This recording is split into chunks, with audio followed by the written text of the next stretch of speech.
Bom dia a todos.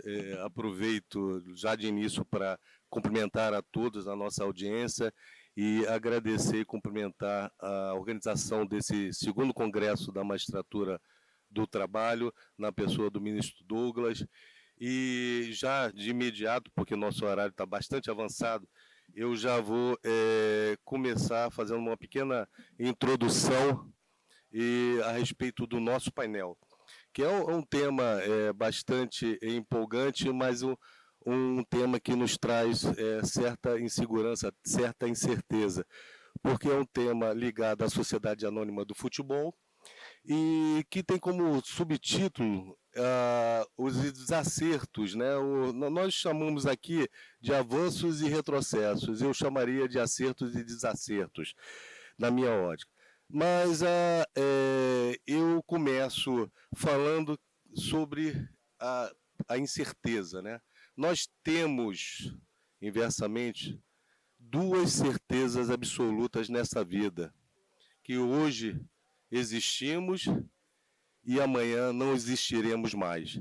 Entre o existir agora e o não existir amanhã, nós temos as incertezas que, por regra, chamamos de vida. No direito não é diferente, porque o direito também traz inerente a ele essas incertezas. As incertezas da interpretação, da aplicação do direito, e essas incertezas podem ser, de certa forma, atenuadas. Na vida, nós conseguimos estabelecer rotinas para reduzir, atenuar, amansar essas incertezas.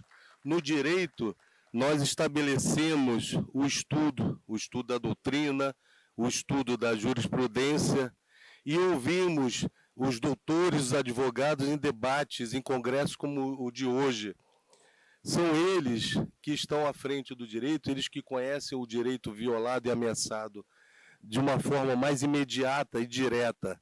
E para falar sobre o nosso assunto e essas incertezas que a legislação nova, a recente legislação de 2021, traz em si mesmo, eu vou convidar três advogados expoentes do direito do trabalho esportivo para falar a respeito da SAF e os avanços e retrocessos da legislação. Eu começo convidando o doutor Ricardo Gelling, advogado, desembargador aposentado do TRT do Rio Grande do Sul, professor convidado do curso de pós-graduação em Direito do Trabalho e Processo do Trabalho da PUC do Rio Grande do Sul e membro fundador e atual vice-presidente das Relações Nacionais da NDD.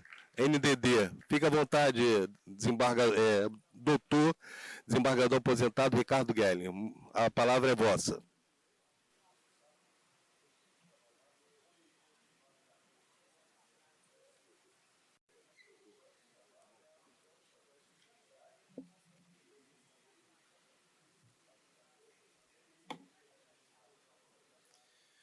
Muito bom dia, amigos. Esse evento é muito bom porque a gente se ilude, né, com a plateia e acha que está falando para 500 pessoas. Mas, enfim, nós estamos aqui nos sentindo desafiados pelo tempo, né, que foi bastante exíguo pelo justificável atraso do início. E eu peço desculpa ao meu amigo Teres para trazer a lembrança que me ocorre, né? Esses poucos minutos que me restaram, eu me sinto como o Botafogo. Tem 2 rodadas para fazer um milagre.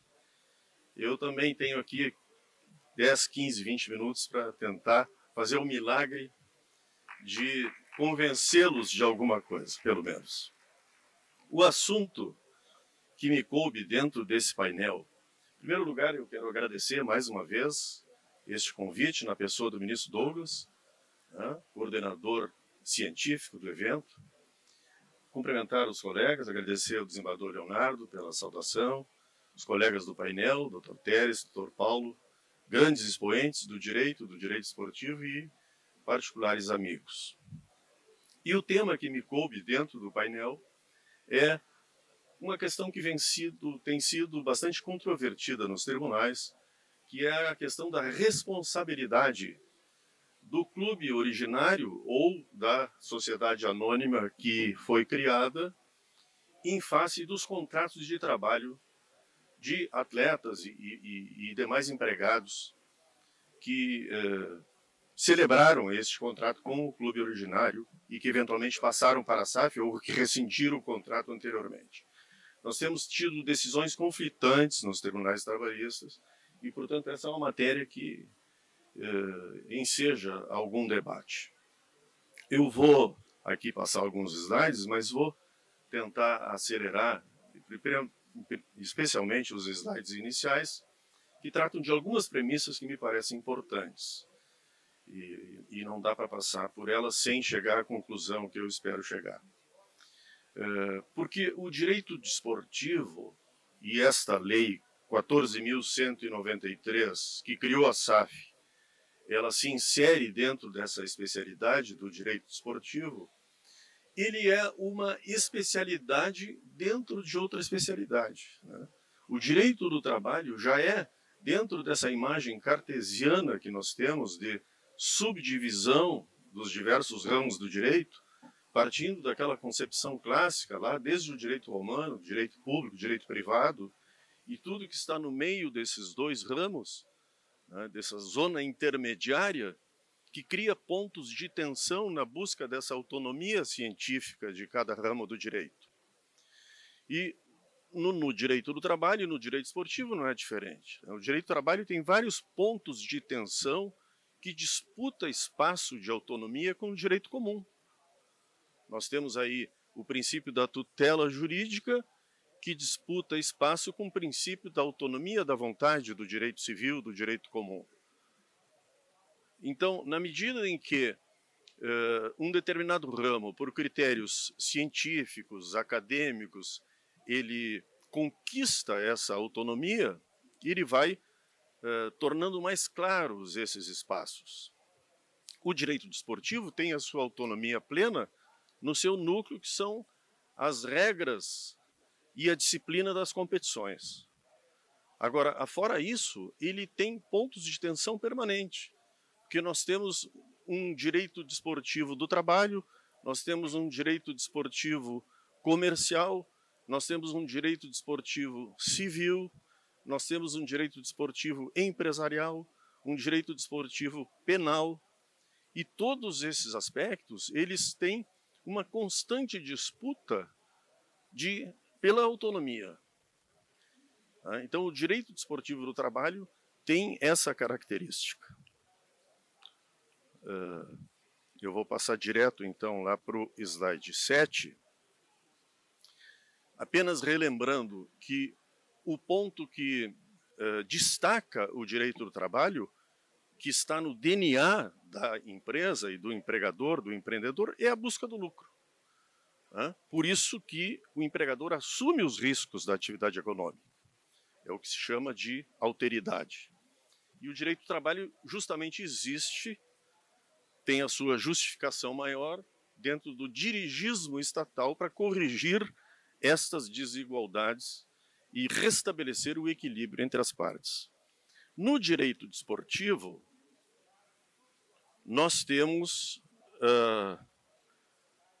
uma característica muito diferenciada. Em vez da busca do lucro, que é a essência do direito do trabalho, e da competição, em que a empresa, quanto mais lucro tiver, eventualmente menos salário irá pagar, e o objetivo é superar os concorrentes, no direito esportivo há a chamada competitividade desportiva, há uma incerteza de resultados que é requisito para o sucesso de qualquer entidade desportiva. Essa alteridade, portanto, não está voltada primordialmente ao lucro. Há uma nítida simbiose de interesses entre o atleta empregado e o clube empregador. Porque se o clube empregador exigir muito trabalho e pagar pouco salário, ele vai ter insucesso desportivo. Então, essa é uma diferença fundamental. Há uma superação deste conceito clássico do direito do trabalho comum, né, no interior do modo de produção capitalista. E isso, não raro, distorce o foco da tutela normativa.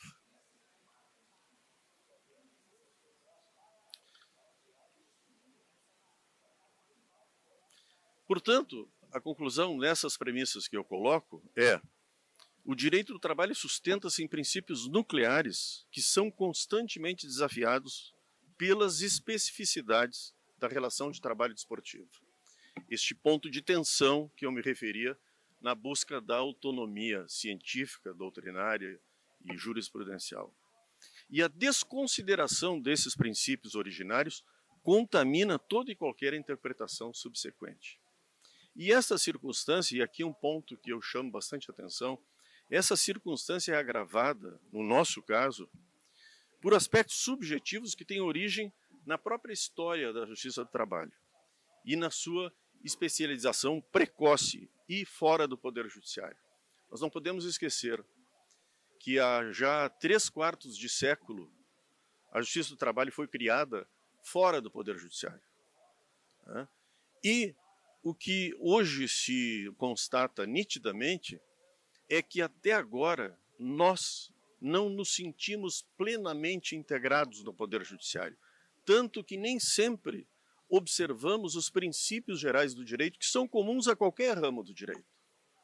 Nós nos vemos como uma ilha isolada do direito comum e do Poder Judiciário como um todo. E isso é uma questão atávica que nós temos que prestar atenção. Porque nós não podemos exigir que de fora nos vejam integrados ao Poder Judiciário se nós não agimos como tal, se nós não pensamos como tal. E vocês vejam o exemplo que existe hoje nos conflitos entre decisões da Justiça do Trabalho e decisões do Supremo Tribunal Federal. Os problemas estão exatamente nessa raiz. E enquanto nós não fizermos esse meia-culpa e esse estudo crítico dessa origem e dessa questão atávica que se justificou historicamente na década de 30, porque precisávamos ter uma justiça efetivamente diferente, né, que falasse a boca da lei, né, no brocardo francês, la bouche de la loi. Hoje, isso não se justifica desde a Constituição de 46, mas na prática nem sempre nós agimos assim. E isso distorce muito a nossa compreensão em inúmeros aspectos, e especialmente nesse que nós vamos enfrentar, que é a questão da sucessão trabalhista.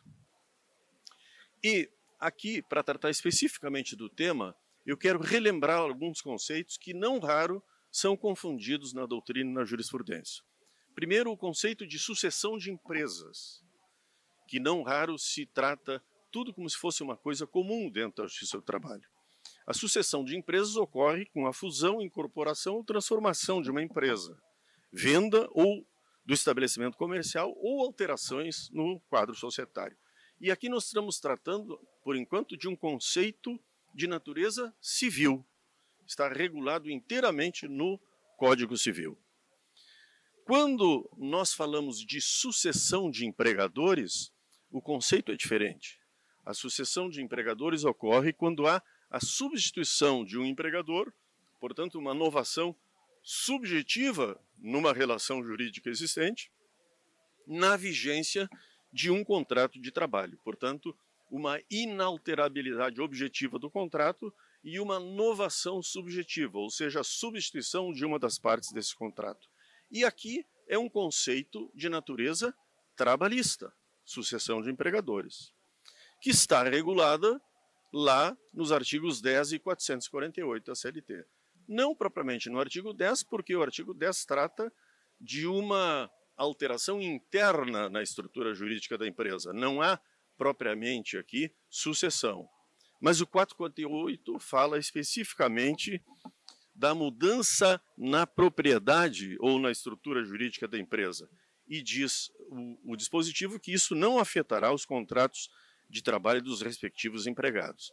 Portanto, aqui o conceito de sucessão de empregadores. Vejam, 10 e o 448 não tratam de sucessão de empresas, que é um conceito, como referi, de natureza civil. Trata específica e unicamente de sucessão de empregadores. Como fica, então, a responsabilidade trabalhista pelo direito comum trabalhista na hipótese de sucessão de empresas? Antes da reforma trabalhista, não havia disposição expressa na CLT a respeito disso. Se aplicava, então, subsidiariamente, por força do artigo 889 da CLT, a Lei dos Executivos Fiscais, que determinava que a execução fiscal poderia ser promovida contra os sucessores a qualquer título. De sorte que, antes da reforma trabalhista, o modelo legal era esse. A sucessão de empregadores respondia o sucedido, né, e por aplicação subsidiária da Lei dos Executivos Fiscais, na sucessão de empresas, ou seja, o contrato de trabalho já extinto, respondia também o sucedido por força dessa aplicação subsidiária. Aí veio a reforma trabalhista e deixou isso tudo expresso dentro da CLT, né, acrescentando o 448A e estabelecendo que, caracterizada a sucessão de empresas ou de empregadores, e aí então a CLT passou a regular as duas formas, né, a sucessão de empresas ou de empregadores, as obrigações, inclusive as contraídas à época em que os empregados trabalhavam para a empresa sucedida, são de responsabilidade do sucessor.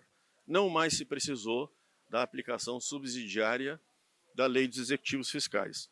Apenas quando houver fraude, é que haverá a responsabilidade solidária da empresa sucedida em relação aos contratos de trabalho rescindidos antes da sucessão, segundo o parágrafo único.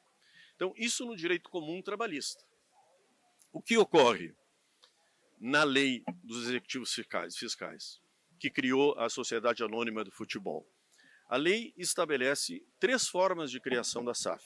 E nos interessa aqui os incisos 1º e 2º, que são aqueles casos em que, criada a SAF, o clube originário continua existindo. Portanto, pode haver aqui a discussão de sucessão, porque o inciso 3º é uma SAF nova, criada sem a existência de um clube originário.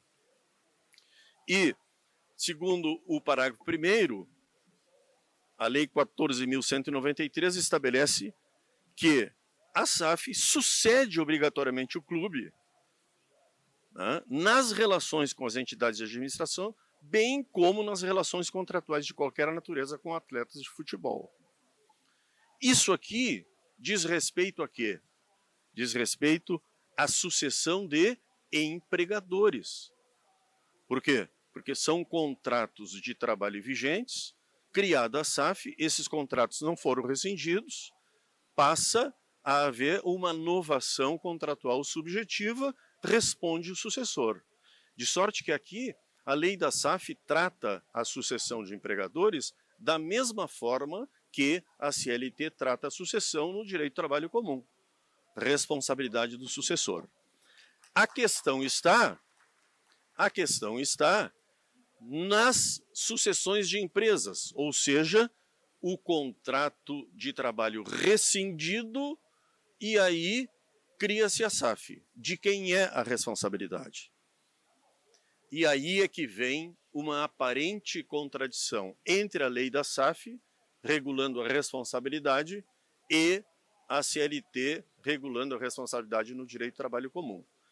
Segundo a lei da SAF, a Sociedade Anônima do Futebol não responde pelas obrigações do clube ou pessoa jurídica original que a constituiu anteriores à data da sua constituição. Ou seja, na sucessão de empresas, o tratamento é diferente daquele que a CLT estabelece em relação aos contratos de trabalho comum. E a lei da SAF estabelece algumas garantias a respeito disso, né? No artigo 10 diz que o clube original é responsável pelo pagamento das obrigações anteriores. Houve uma interferência aqui. É responsável pelo pagamento das dívidas anteriores à criação da SAF e estabelece um repasse obrigatório da sociedade anônima para o clube, né, uma destinação de 20% das receitas correntes mensais e 50% dos dividendos, dos juros sobre o capital ou de qualquer outra remuneração recebida, para que o clube originário possa fazer frente a essas dívidas anteriores à lei da SAF.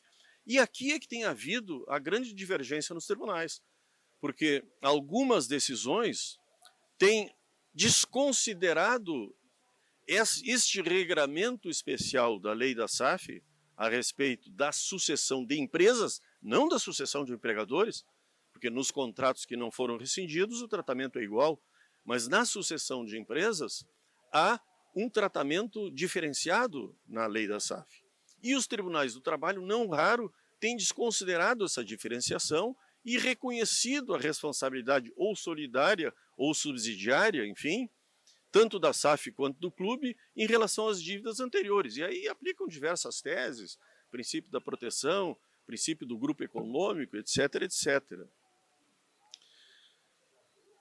E vejam bem, a lei não estabeleceu isso deixando aberta a possibilidade de prejuízo ao empregado ou de fraude, porque na própria lei da SAF, no artigo 11, estabelece que os administradores da sociedade respondem pessoal e solidariamente pelas obrigações relativas a esses repasses financeiros que a lei obriga.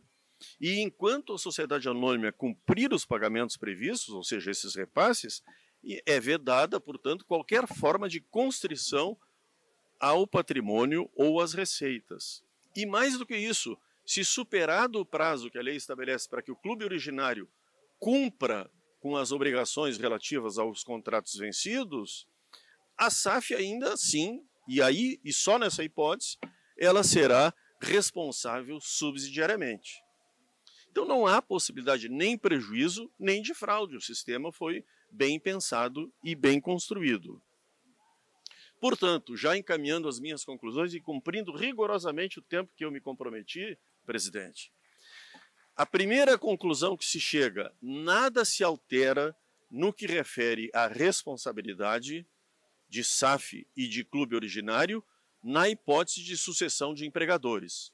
O tratamento dado pela CLT aos contratos de trabalho nos empregados comuns é o mesmo que a lei da SAF dá no caso de sucessão de empregadores.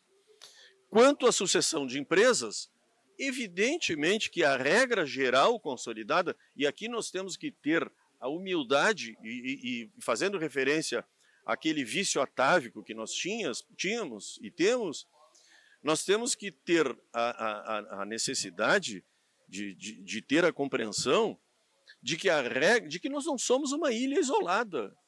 Nós estamos inseridos dentro de um poder judiciário e temos dever de observância a princípios gerais do direito. E um dos princípios basilares do direito é a regra geral de que não se aplica a CLT, a regra geral consolidada, sobre a lei especial extravagante. É o famoso brocardo jurídico de lex specialis derogat lege generali, né? E que tem relação lá com o dispositivo artigo 2º, parágrafo 2º da Lei de Introdução das Normas do Direito Brasileiro. Portanto, não é possível passar por cima dessa regra de interpretação. Temos que ter em conta também estas especificidades do direito desportivo a que eu me referia, de que no mundo do trabalho desportivo não há a mesma característica de busca do lucro e de competitividade empresarial que há no direito do trabalho comum. E, por fim, invocar o princípio da norma mais favorável é impossível, não se aplica esse princípio quando uma das regras prevalece por critério cronológico e hierárquico ou da especialidade, que é exatamente o caso.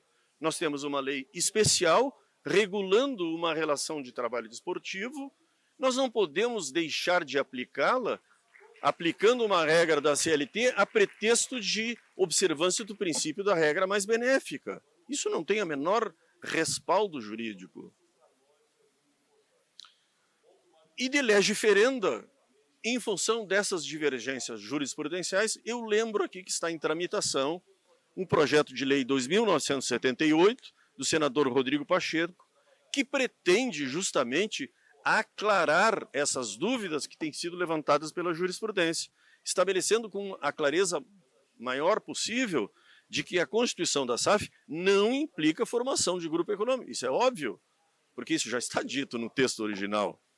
E que o clube ou pessoa jurídica é exclusiva e integralmente responsável pelo pagamento das obrigações anteriores à constituição da SAF. Então, presidente, com essas considerações, eu quero agradecer profundamente a atenção dos senhores e me colocar à disposição posterior, se quiserem, de complementar ou de esclarecer qualquer dúvida. Esses slides estão deixados à disposição do evento, poderão ser distribuídos, ou se alguém quiser, particularmente, eu farei também. Muito obrigado.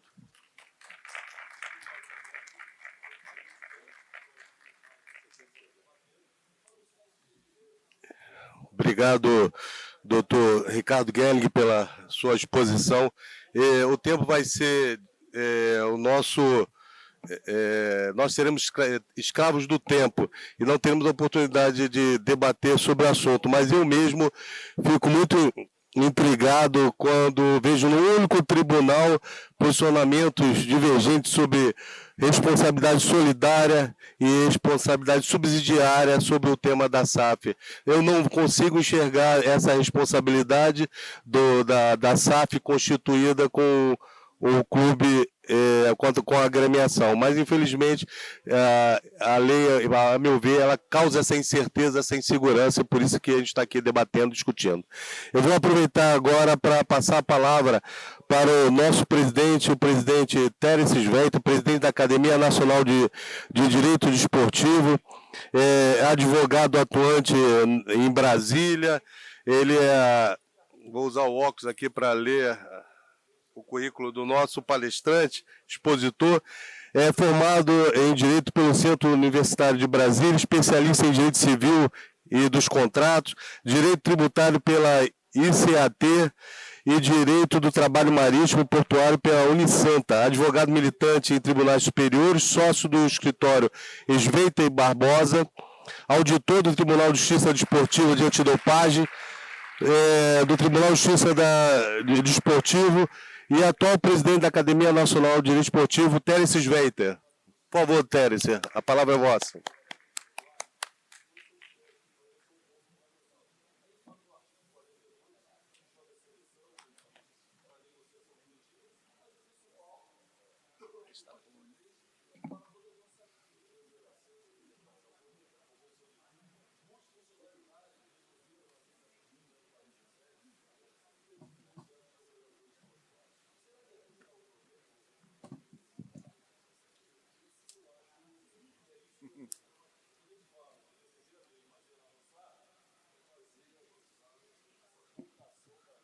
Muito bom dia a todas e todos.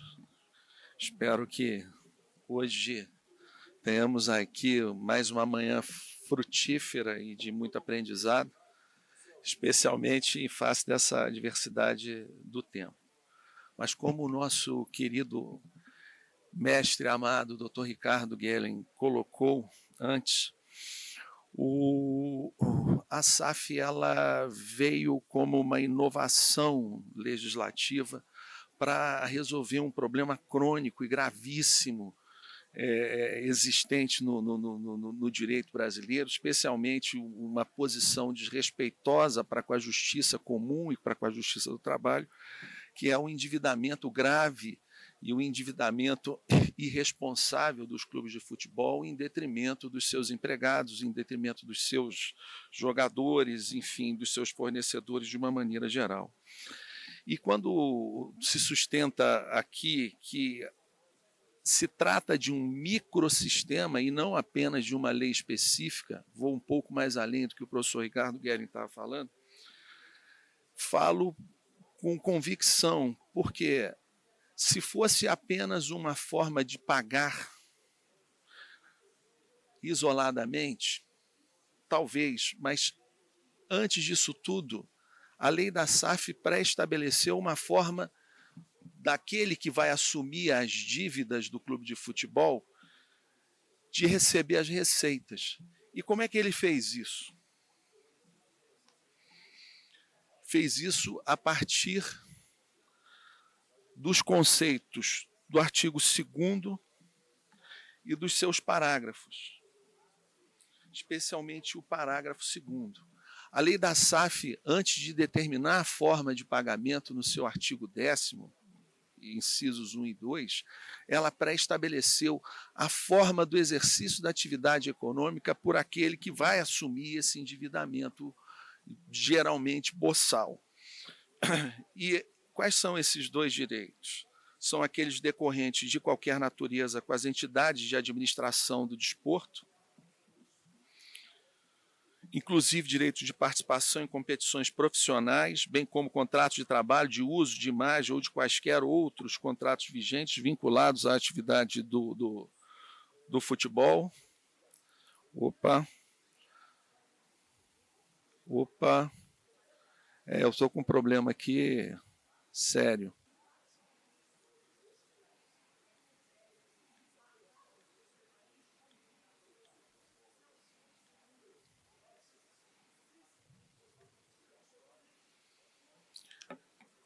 Está aí o artigo 2º.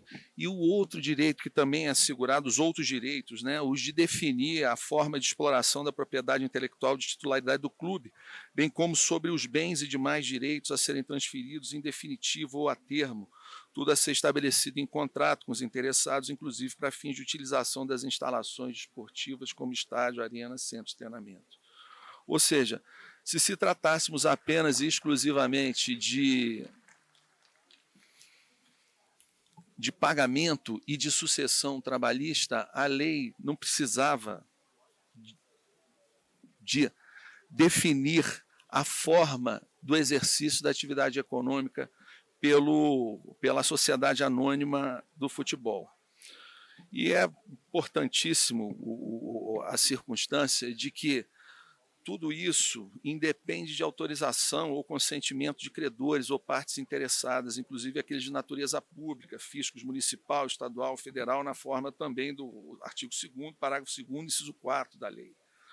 O fato é que se garantiu na lei a possibilidade de a SAF suceder totalmente o clube original naquilo que diga respeito ao exercício da atividade fim desportiva, ou melhor, na atividade econômica do esporte, mais entretenimento, garantindo à SAF os direitos de contratar e participar das competições esportivas e de retribuir ao clube originário pagando as dívidas da entidade.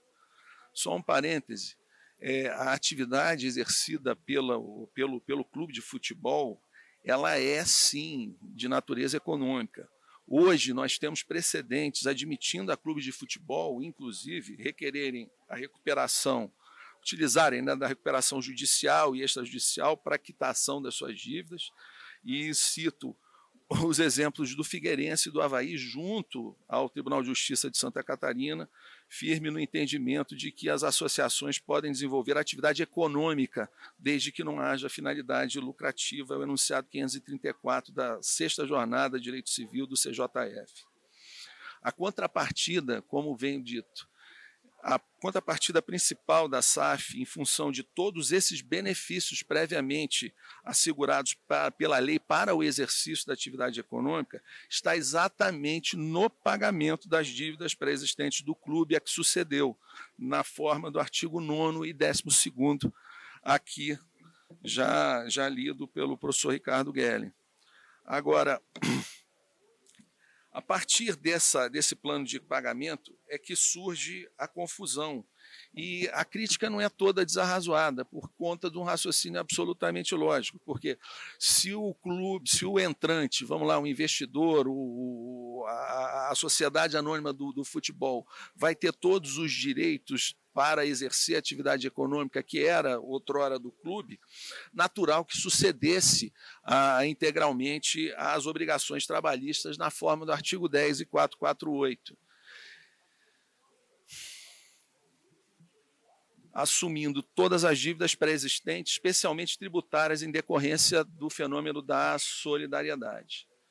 E aí a grande controvérsia que está exatamente nos limites dessa solidariedade, se nos limites do plano de pagamentos contidos e estabelecidos na lei da Sociedade Anônima do Futebol, ou se aquela responsabilidade decorrente da pura e simples decisão judicial aplicando o 10.448, mandando a SAF pagar integralmente aquela dívida que pertencia ao clube originário. Afinal, se a solidariedade resulta da lei ou da vontade das partes, artigo 265 do Código Civil, qual seria o fundamento para afastar o plano de pagamentos da lei da SAF? Essa que é a pergunta de $1 milhão. E aí é que, para alguns autores e críticos, e especialmente alguns juízes, notadamente na Justiça do Trabalho e também desembargadores, desembargador Leonardo, a redação da parte final do artigo 9º atrairia a integral obrigação solidária da SAF com o clube diante da ressalva contida no artigo, exceto, entre aspas, exceto quanto às atividades específicas do seu objeto o social, fecho aspas, que nada mais é do que a atividade do futebol e aquelas relacionadas ao futebol e que farão parte do objeto social da SAF, caracterizando a associação trabalhista. Só que não é bem assim. Um outro parêntese, há vários precedentes do TRT, especialmente do TRT3, terra-mãe do meu confrade Marco Dani, que vai falar daqui a pouco, no sentido da responsabilidade solidária do empregado com atividade vinculada diretamente ao departamento de futebol. Aí são inúmeros precedentes, inclusive, além de jogadores técnicos, auxiliares técnicos, fisioterapeuta, médico, roupeiro, entre outras questões mais, além, claro, da responsabilidade por se tratar de um grupo econômico. E o que nós sustentamos, e é bom que se diga, e isso fez parte dos debates prévios à lei da SAF, da qual participamos juntamente com o senador Rodrigo Pacheco e também com o senador Carlos Portinho, então relator, foi exatamente que não se poderia interpretar o artigo 9º da lei da SAF isoladamente. Ela precisa ser interpretada de acordo com esse microsistema que ela própria vem instituindo. Ou seja, embora imprecisa a redação do referido artigo 9º da lei da SAF, é necessário interpretá-lo conjuntamente com os demais artigos da mesma seção 4 da lei, especialmente os artigos 10 e 12. Lembre que a contrapartida principal da SAF está no pagamento das dívidas pré-existentes do clube, e sendo esse, ao lado da implementação de rígida governança, os motes que deram origem à lei, não sendo possível extrapolar os limites da responsabilidade assumida pela SAF, especialmente a forma de pagamento dessa dívida, tal como está disposto no artigo 10 da Lei 14.183. Não é possível dar com uma mão e tirar com outra. Muito pelo contrário, precisa-se aplicar integralmente não só o artigo 9º, no sentido de transferir as responsabilidades, mas como também no artigo 10º e o 12º, o 10º no sentido de que a responsabilidade e solidariedade da SAF para com essa dívida pré-existente é limitada àqueles percentuais. Se vai precisar de mais 1, 2, 3, 5 meses para caber naquele sapato da lei da SAF, tem que ser observada a vontade da lei. Não pode, a pretexto de sucessão trabalhista e também a pretexto de solidariedade, esquecer que aquele investidor que assumiu esse encargo, assumiu essa responsabilidade, ele está ali se fiando exatamente na vontade da lei, de que, no caso dele, ele vai estar privado de 20% das receitas correntes do clube e também de 50% dos dividendos, assim falando de uma maneira mais resumida. E assim, nesse mesmo sentido, e aí é o artigo 170, parágrafo 4º do provimento número 4, é a consolidação dos provimentos da Corregedoria Geral da Justiça do Trabalho, é no sentido de que, aspas, não haverá responsabilidade jurídica da SAF em relação às obrigações ou clube ou pessoa jurídica original que a tiver constituído, sejam elas anteriores ou posteriores à data da sua constituição, salvo quanto às atividades específicas do seu objeto social, respondendo pelas obrigações a ela transferidas na forma do parágrafo 2º do artigo 2º da lei, hipótese em que os pagamentos observarão, e aí é o que eu enfatizo, observarão o disposto nos artigos 10 e 24 da lei da SAF. Não há dúvidas de que a lei atribui à SAF responsabilidade e mesmo a própria obrigação de pagamento outrora pertencente ao clube, na forma do próprio artigo 9º da lei, cabendo à SAF cumprir com as obrigações que lhe forem transferidas na forma de pagamento pré-estabelecida e pré-definida pela lei. Precisa-se necessariamente observar um plano de pagamento pré-estabelecido e pré-concebido e cuja responsabilidade o investidor está assumindo. Para que se tenha uma ideia do quanto é expressivo o valor equivalente a 20% das receitas correntes, basta comparar com os limites de penhora em execução fiscal sobre o faturamento de empresa.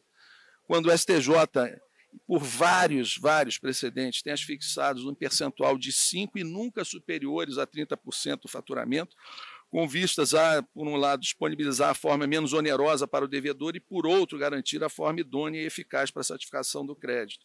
Ou seja, a lei da SAF pré-estabelece até o quádruplo do que o STJ tem definido em questões de execução fiscal sob penhoras de faturamento. No Tribunal Superior do Trabalho, esses valores, os valores estabelecidos na lei da SAF são compatíveis e, com base na OJ 93 da SD2, esses percentuais variam entre 10% e 30%, ou seja, 20% das receitas correntes mensais. Elas são bastante expressivas frente a um 10 e 30 que o TST vem dando. E o fato, e aí para mim o maior benefício para a SAF é o que, em pagando a tempo e modo no plano que assume junto aos regimes centralizados de execuções, tanto no civil quanto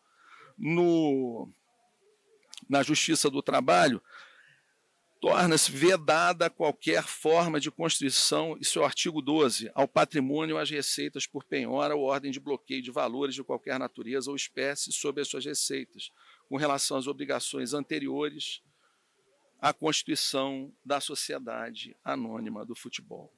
Mas aqui, só não querendo fugir ao tema, desembargador Leonardo, já extrapolando muito o meu tempo, avanço ou retrocesso? É um avanço incrível. Prestem atenção. Demos passos importantes e significativos, primeiro no sentido da implementação da governança nos clubes de futebol, sejam naqueles que permanecem com a natureza de jurídica de associação sem fins lucrativos, em especial o Flamengo, que deu um show de gestão para se soerguer, além de Fluminense, São Paulo, Santos, Corinthians, Internacional e Grêmio. E também naqueles que se tornaram sociedades anônimas de futebol, como é o caso do Botafogo, do Vasco da Gama, do Atlético Mineiro, do Cruzeiro, Curitiba, Bahia e América Mineiro. Aí me perguntam, Terence, está melhor ou está pior? Mas está muito melhor. Você imagina todas essas 9 agremiações que se tornaram SAF, elas deixarem de existir, ela descontinuar toda a sua atividade desportiva e toda a sua atividade econômica. Isso é um absurdo. Cuiabá e Red Bull, só por curiosidade, são clubes, empresas via terceirização, via contrato, e também tem uma governança rígida, atual e muito importante.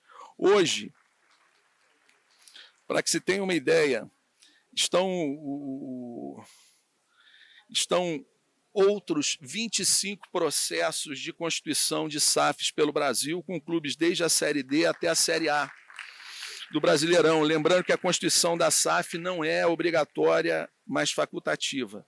O modelo é tão interessante do ponto de vista de gestão e financeiro que até mesmo o Fluminense, campeão da Libertadores, São Paulo, campeão da Copa do Brasil, Flamengo, ex-campeão mais recente dessas competições, estudam essa possibilidade para trazer mais dinheiro, mais investimento e mais eficiências, especialmente para com investimento na atividade fim do clube.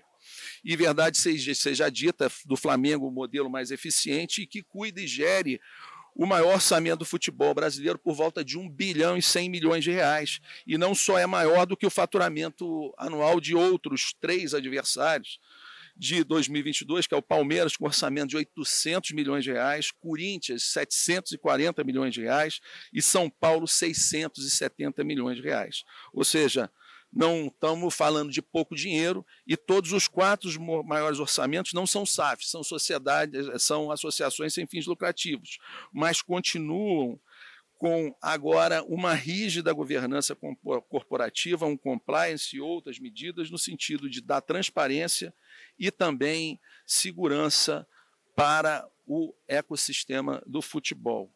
Eu só queria agora dar um depoimento na qualidade aqui de advogado do Botafogo.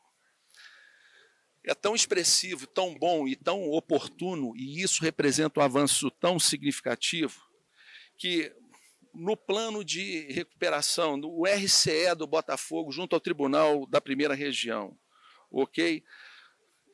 Foram quitados só ao longo desse ano 50 dívidas trabalhistas de um total de 200 dívidas aproximadas, ou seja, 20%, 25% de redução na base de credores. Foram pagos mais de 36 milhões de reais ao longo desse primeiro ano de RCE. Para que isso fosse possível,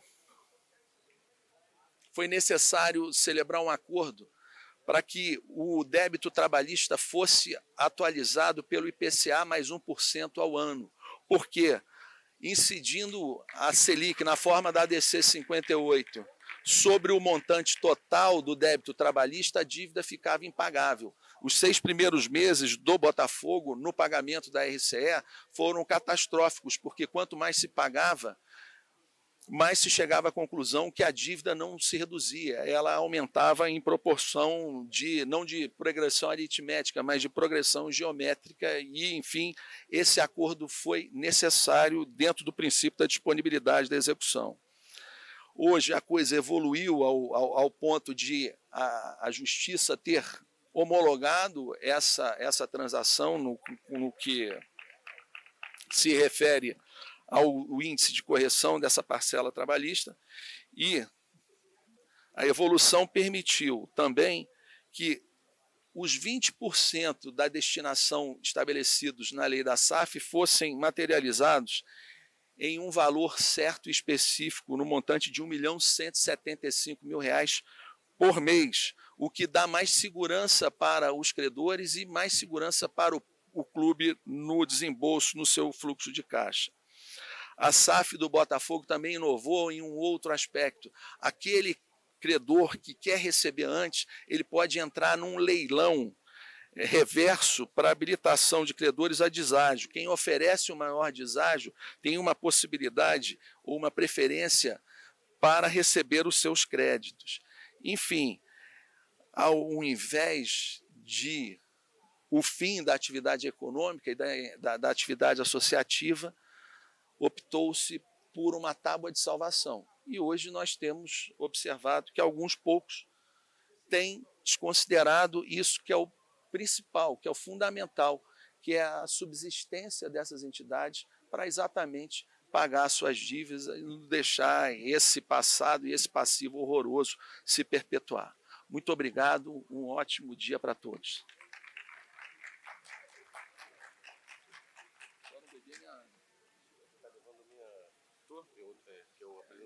Isso é terrível. Obrigado, doutor Teles Sisveit.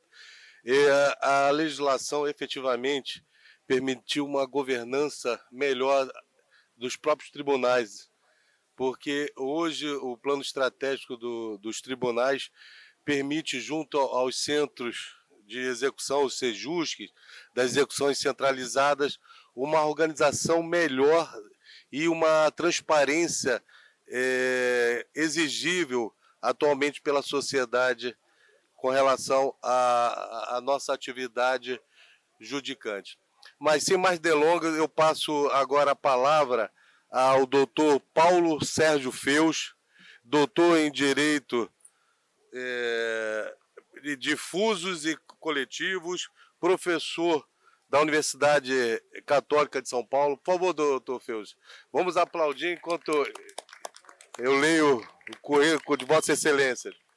Ele é mestre pela Universidade Católica, é especialista em Direito Empresarial, graduado em Direito também pela mesma universidade, é coordenador do Núcleo de Pesquisa de Pós-Graduação, mestrado e doutorado em Direito Esportivo da PUC, é vice-presidente da NDD, é um currículo muito vasto, mas hoje ele atua como auditor do STJD e também ele é o diretor da Escola Nacional da Justiça Desportiva. A palavra é vossa. Bom dia. Me escutam bem? Bom dia a todos, todas e todes. É um prazer estar com Vossas Excelências nesse magnífico evento. Agradeço o ministro Douglas, grande organizador desse evento, pelo convite maior. Cumprimento a toda a plateia em nome do desembargador, vice-presidente do TRT da 2ª Região, do desembargador Marcelo Freire Gonçalves, que daqui a pouco vai estar num painel aqui. Agradeço o meu padrinho, Leonardo Pacheco, meus amigos Tênis Sveiter e Ricardo Gelling, e é muito difícil sucedê-los, né, depois da brilhante aula que eles deram aqui para nós. Eu vim pensando em falar um tema, mas depois da fala do Ricardo Gelling do tênis, eu me sinto um pouco obrigado a entrar no mesmo enfoque efetivamente. A nossa proposta de palestra seria avanços e retrocessos. E eu acho muito complexo ainda nós falarmos de avanços e retrocessos num prazo muito curto que a lei efetivamente está em vigor. Nós temos aí uma lei que foi editada em 2021, que de certa forma passa a trazer uma nova possibilidade societária para o futebol brasileiro. Não que, na verdade, a lei da SAF trouxe uma grande novidade societária. Ela trouxe uma novidade de uma sociedade de propósito específico a nível de SA própria para o futebol. Aliás, exclusiva para o futebol. Essa é a grande distinção da SAF para uma SA comum, que já era previsto na Lei 6.404 de 76, que é ainda utilizada como paradigma, efetivamente, como subsidiária da lei trazida aqui pela lei da SAF. A gente trabalha muito com a concepção de conflito, né? E o professor Ricardo Gelling trouxe aqui de forma muito nítida a posicionamento da concepção de conflito, trazendo então em qual legislação eu ia buscar e o conflito entre a legislação trabalhista vigente e a lei da SAF, tendo como base resolutória desse conflito a lei de introdução do Código Civil. Não que eu discorde do desembargador Ricardo Gelling, na verdade, eu concordo, mas eu trago um ingrediente a mais para pensarmos, para refletirmos. Talvez o grande balizador para a resolução desse conflito não fosse o Código Civil, a lei de introdução de diretrizes do Código Civil. Talvez eu tivesse que buscar o preceito constitucional. E talvez eu tivesse que buscar o artigo 170 da Constituição Federal, que regula a ordem econômica, que regula efetivamente todas as disposições de ordem econômica e traz para nós os princípios da ordem econômica. E ao analisar o artigo 170, eu vou ter alguns princípios lá básicos, efetivamente, que eu trago para os senhores como o grande manual do empreendedorismo no Brasil. Se me perguntasse assim, o que o empresário, o que uma atividade econômica eu tivesse que fazer, eu falo, olha, segue o artigo 170 da Constituição Federal. Por quê? Porque lá tem todos os princípios lá entabulados de respeito, efetivamente, daquilo que efetivamente a nossa Constituição trouxe como limite para à livre iniciativa. Porque, veja, lá no artigo 1º da Constituição Federal, eu tenho uma livre iniciativa. O controle dessa livre iniciativa, eu vou ter o quê? Eu tenho o limite dessa livre iniciativa, ela está exatamente trazida no controle da ordem econômica. O que é o controle da ordem econômica? Aquilo que efetivamente eu vou ter para controlar a economia trazida efetivamente na nossa sociedade. E aí eu teria dois princípios que me preocupam muito a lei da SAF. Primeiro, a concepção das regras da força de trabalho, quer dizer, o respeito aos valores do trabalho. Então eu teria o paradigma efetivamente, será que o débito trabalhista, será que a responsabilidade trabalhista não estaria superior, protegida, tutelada na Constituição Federal, por esse princípio, acima do que dispõe a lei da SAF? Será que uma lei pode vir e trazer uma irresponsabilidade daquilo que a Constituição atribuiu como responsabilidade?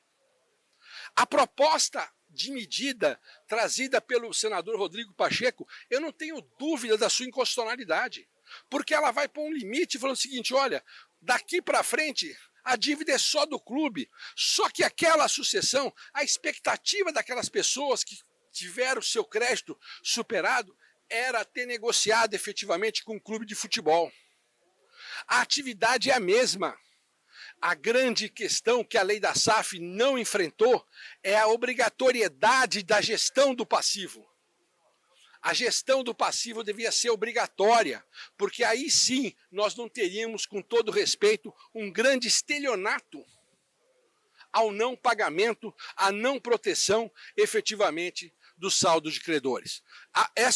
Eu estou falando isso para os senhores de forma muito acadêmica, até porque a minha advocacia, eu advogo efetivamente para clubes de futebol, quando possível, eu tenho uma limitação efetivamente por conta da minha atuação no Superior Tribunal de Justiça Desportiva, mas de toda forma eu vejo algumas questões que tínhamos que pensar. Pensando ainda um pouquinho mais a fundo, para que os senhores pensem comigo e reflitam e depois me corrijam, se eu continuar lendo o artigo 170 da Constituição Federal, talvez eu chegue à conclusão que a lei da SAF traz outra inconstitucionalidade. Porque, na verdade, quando ela tutela e ela obriga os clubes para terem benefícios fiscais, benefício de responsabilidade para o investidor, ela traz uma questão, ela ofere uma concepção que o artigo 170 traz, que é a preferência para as pequenas e médias empresas. Talvez eu tivesse que ter benefício para os clubes, em tese, que virassem empresa de pequenos valores, os pequenos clubes que talvez formassem pelo Brasil. E a SAF não, ela tutela os grandes clubes. Ela tutela aqueles que têm condição de ser uma SA, que não é simples. A burocracia para ser uma SA é bastante intensa. E aí, então, essa é uma primeira reflexão que eu trago para os senhores. Não sou contra a lei da SAF, acho que trouxe um avanço, trouxe. Nós estamos trazendo uma perspectiva de uma nova visualização, de um novo estudo, então estamos dando algumas oportunidades de investimentos, mas talvez nós precisássemos amarrar melhor essa concepção da responsabilidade e não deixarmos solto. E não deixarmos solto como a lei deixou, ou então inibir 100% a responsabilidade. Acho eu que quando se faz um valuation empresarial, se calcula o passivo da empresa.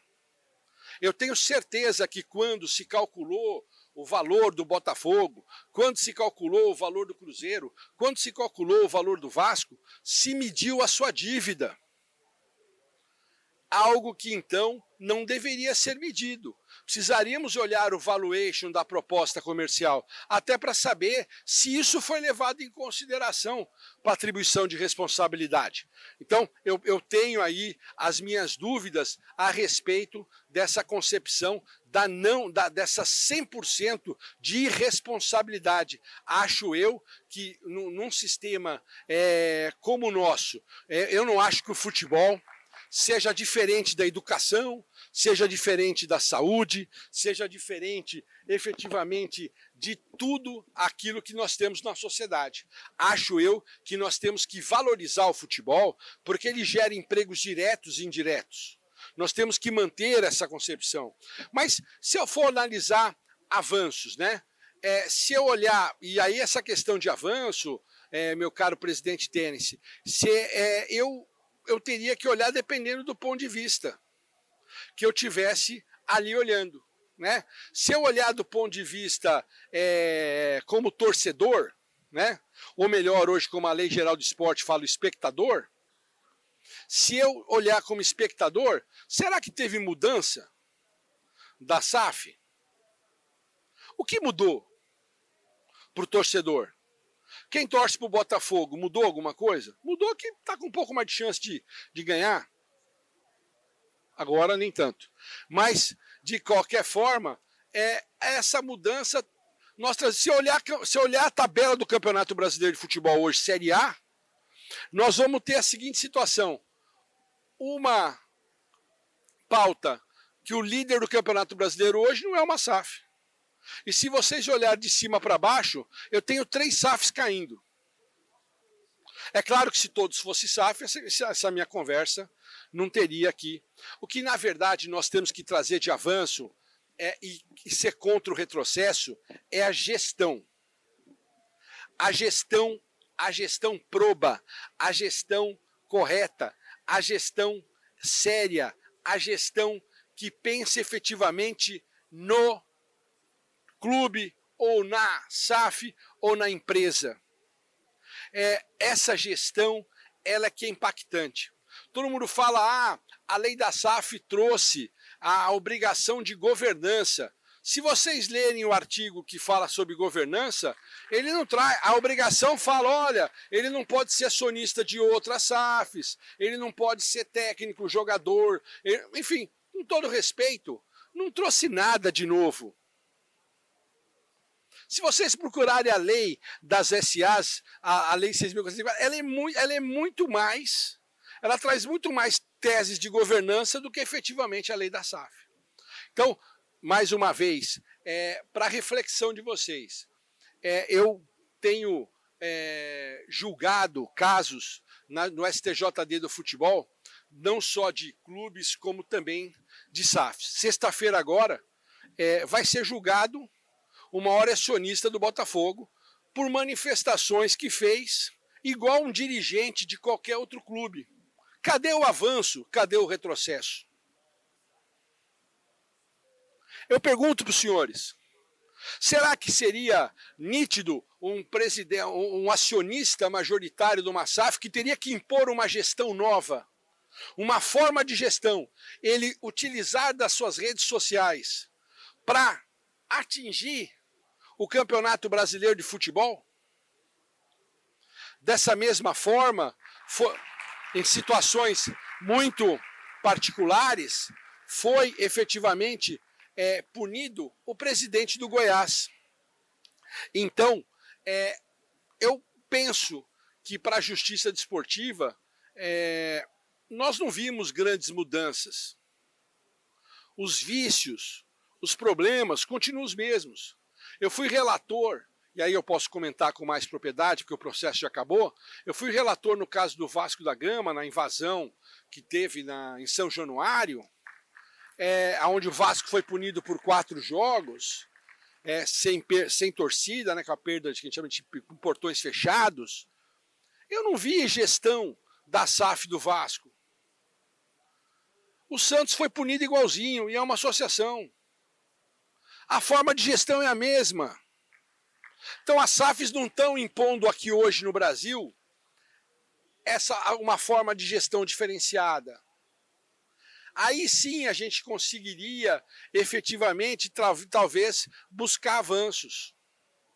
Então, eu acredito que o único avanço que foi possível na concepção da SAF foi a percepção da lei naquilo que regulamentou a possibilidade dos clubes, aí de maneira ordinária, de pagarem seu passivo de forma parcelada. Esse é o grande avanço da lei da SAF. Porque é o que traz sentido efetivamente para a sociedade. Eu tenho aqui o caso, por exemplo, em São Paulo, que um clube que não virou SAF ainda, possivelmente vai virar, mas que tem sido um exemplo de honra, de pagamento, de parcelamento, que é a Portuguesa. Ela conseguiu sobreviver graças, efetivamente, à possibilidade de parcelamento do débito trabalhista. Por gestões temerárias do passado que causaram efeito no presente. E uma gestão boa atual está conseguindo efetivamente cumprir os seus acordos. Aqui enalteço, mais uma vez, o desembargador Marcelo Freire Gonçalves, que era corregedor, efetivamente, e foi um dos que autorizou o plano da Portuguesa, que está sendo pago. A Portuguesa iniciou o processo de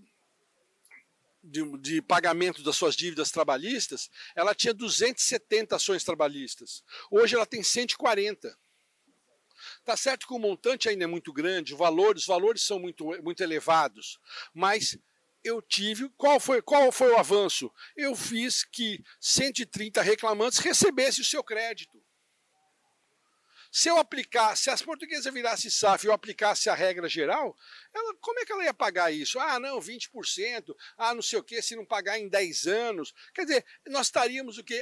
Nós estaríamos trazendo uma frustração maior para a sociedade. Talvez o grande ponto da lei da SAF, desse projeto novo, viesse, ao contrário do que está escrito, por todo respeito ao que prescreveu o senador Rodrigo Pacheco, talvez tivesse que vir o clube para virar SAF, tem que fazer a gestão do seu passivo.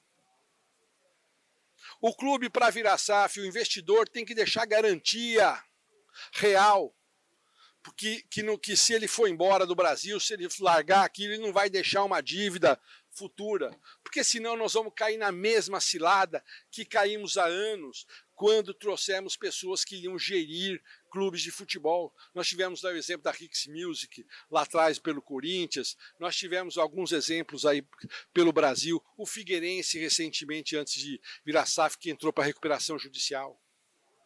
O futebol brasileiro é lindo, o futebol brasileiro ele é talvez o nosso maior produto, o nosso maior orgulho, e ele precisa ser não só gerenciado pela nossa entidade maior, como pelos clubes, como por todos nós, como um produto sério.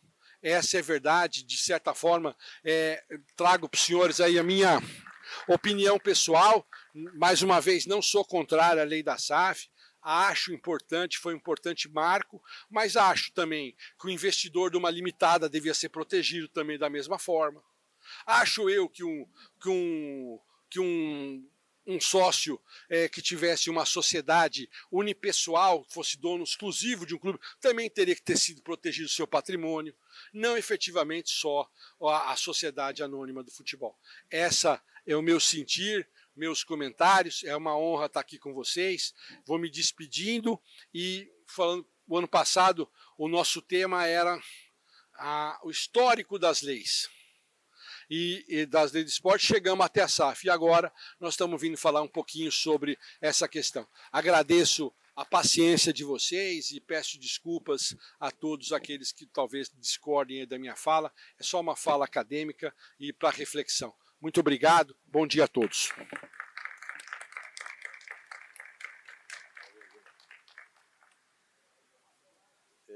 Tenho que agradecer ao Dr. Paulo Feus, porque aqui nós estamos no ambiente acadêmico e é aqui que tem que haver a pluralidade de ideias e refletir sobre o assunto que foi colocado aqui nessa divergência das ideias colocadas. Eu acho, Dr. Paulo Feus, que para os tribunais, a lei da SAF padronizou os procedimentos, porque cada tribunal tinha o seu ato de execução centralizada, com os prazos diversos, quem decidia nos tribunais, ou quem seria o juiz da centralização, o coordenador. E com a lei da SAF isso foi padronizado e deu mais transparência nesse processo de escolha daqueles que iriam centralizar a execução. Então foi um avanço, a meu ver. Eu acho que as questões relacionadas ao artigo 9 causa ainda para mim essa insegurança, essa incerteza, mas também permite que muitos reclamantes, muitos autores recebam, ainda que de forma parcelada, seu crédito. Então, a meu sentir, a lei da SAF, como o Dr. Paulo Feus falou, ela é muito recente, ela ainda tem que passar por modificações, ela tem que ser aprimorada e para isso nós estamos aqui debatendo.